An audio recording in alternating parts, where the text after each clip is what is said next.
akosana nthawi zinatu anthu uthenga wa imfa amaulandira mosiyanasiyana, ena amaulandira ndi emotion, ena amangovomereza. Ndimene ndithu nkhani zake zimakhala zikuyendera makamaka tikapita ku zipatala uku kuti tapita ndi okondedwa khande kuti achibale ena ake, ndi mmene nkhani zake zimakhala zikuyendera. Manotu sizinali chonchi pa chipatala chachikulu cha boma la Machinga, kumeneko kunali chimpwirikiti guardian atavuta kumeneko kuyambatu kunonga katundu kumeneko kuphwanya chipatala ndi zina zotero, after atakanika kuvomereza uthenga okhudzana ndi imfa ya okondedwa wake, nkhanitu zokhudza kwambiri. Anyways, makosana tifotokoze bwinobwino nkhani ndi cholinga choti tithe kuyitsata bwinobwino mmene yakhalira. Akuluakulu a zirutini pa chipatala chachikulu cha boma la Machinga kugwira ntchito kumeneko a chipatala anali busy kugwira ntchito madotolo, kugwira ntchito ndithu mmene zimakhalira, ndi paja kumathoka ma emergencies ndi zina zotero. Ndi kumenekoko akunazona kunafika mkulu wina wake yemwe ma particulars ake sakudziwika bwinobwino kuti ndi ndani, komano zikuona kuti ma authorities akudziwa ma particulars ake, komano mwina asanafune kubwera kuzafotokoza kuti ndi ndani. Komano chimene angofotokoza ndichonena kuti mkulu ameneyo nationality yake ni Mburundi, si Malawi. Ndi anafika pa chipatala chimenecho chachikulu cha boma la Machinga usiku wapitawo. Anafika ndi patient wake ndekuti anali madamu ake, komano akunenazo kuti mmene amafika kumenekoko analiona kuti mkaziyo ali chikomokere, ndi madotolo anathamangira kumeneko kuthandizira kutenga pa stretcher kupita naye ku emergency room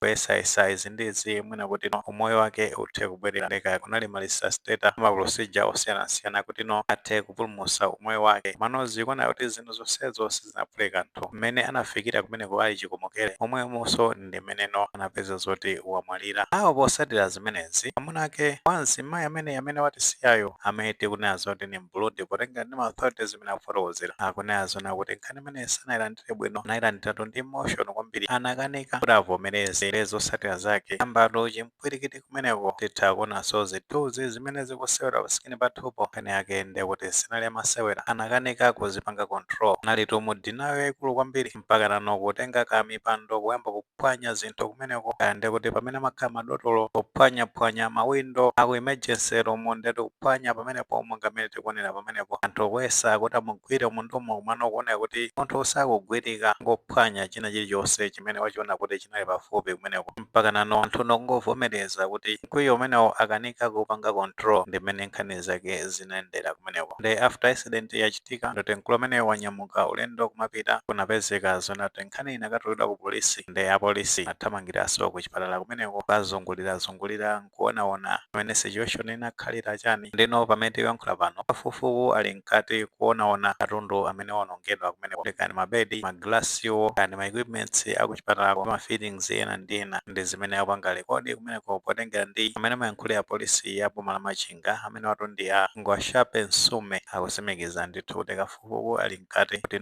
awerengere china chonse zinthu zimene mkulu amene waononga mapeto kwake, ndi pamene abwera ndi conclusion yokhuzana ndi nkhani imene. Of course chipatala chimene cha Machinga amene amachiyankhulira ndi Ongani Nyirenda, nayenso anathapa mulomo poyimiratu chipatala chimenechi, ndi mukuyankhula kwawo amasemekeza kunazona kuti incident imeneyo inachitikadi usiku umenewo after ndekuti mkulu ameneyo adapsa mtima atawuzidwa uthenga okhuzana ndi imfa ya akazi ake. Ndi of course akufamily ya Mburundi amene anawuzidwa nkhani yonse imene yakhalira, ndi mukuyankhula kwawo amanena zonena kuti avomereza kulakwa kwa m'bale wawo, komano angopempha kuti awerengere china chilichonse chimene Mbulundiyo waononga mapeto ake abwere ndi figa ya ndalama zimene zikufunikira kuti zilipiridwe, ndi cholinga choti zinthu zimene zaonongedwazo zithe kubwezeresedwa. Ndi mmene ndithu nkhani zake zayendera kumeneko, nkhanitu zovuta kwambiri. Ndipo mafunso nkumazakhalapo kuti what triggered anga imeneyi, nangokhala denial kuti sanavomereze zonena kuti mkazi wake wamwalira, kapena mwina anaona zona kuti mkazi wakeyo mwina asanapasidwe attention yabwino pamene amuthandiza ku chipatala kumeneko, chifukwa there might be something beyond narrative imeneyi, kapena mwina approach ya chipatala mema mpeza kuzamuza uthenga umene paro izi ndi zachilendo sizinachitikepo zinthu ngati zimenezi. Ndi mwina titha kumvetsetsa potengera kutinso nationality yake si Malawi, so sitinkanena kuti khalidwe lake tikulidziwa bwinobwino, makamaka makhalidwe amagazi amene sizoti tinkuwadziwa bwinobwino azi Malawi, mabe izi sindithu ndi zachilendo. Of course mkwiyo umakhala wovuta kupanga control nthawi zina, komano nkhani ngati zimenezi ndi zodabwitsa kwambiri, kutengeranso kuti magazi amene ma Burundi alipo ndithu ambiri paja